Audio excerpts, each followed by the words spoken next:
It started as a normal day. The sun was out, laughter filled the air.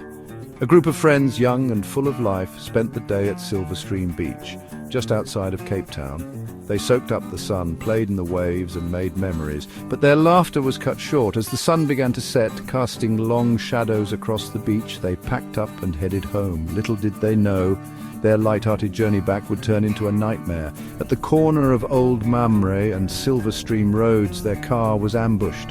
Gunshots shattered the peace of the evening.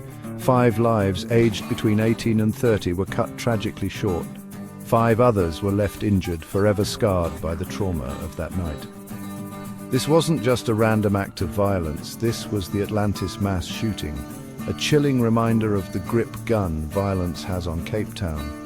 The shockwaves of the Atlantis shooting reverberated throughout the community. It wasn't just a tragedy, it was a terrifying escalation of an ongoing crisis. The question on everyone's mind was simple, yet heavy with fear.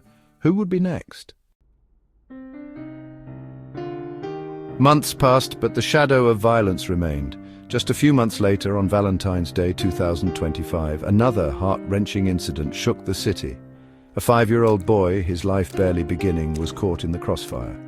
He was shot and killed, his innocence a stark contrast to the senseless violence that took him.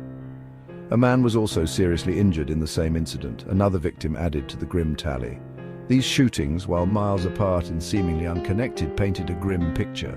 The Western Cape, once known for its breathtaking beauty, was becoming synonymous with gun violence. The stories, each more heartbreaking than the last, were becoming all too familiar. The Atlantis shooting wasn't an isolated incident, it was a terrifying piece of a much larger puzzle. In April 2024, 5 bodies were found in a residential area in the Western Cape.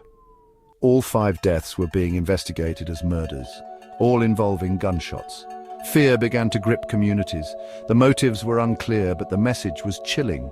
Nowhere was safe. Even outside Cape Town, the echo of gunshots rang loud. The Eastern Cape, just a province away, faced its own wave of violence.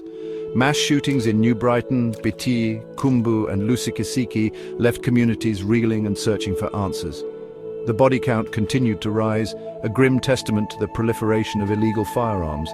The question wasn't just about the who anymore, it was about the why. Why were these shootings happening? Why were these communities being torn apart? In the wake of these tragedies, figures like Novella Potelwa, the provincial police spokesperson, became beacons of information and reassurance. Her voice, steady and resolute, urged the public to come forward with any information. Henri Marais, the Western Cape Minister of Police Oversight and Community Safety, echoed these sentiments. She called for calm but acknowledged the fear that gripped the province. The fight against gun violence wasn't just a job for the police. It was a collective responsibility. It required communities to stand together, to share information, and to break the silence that shielded criminals.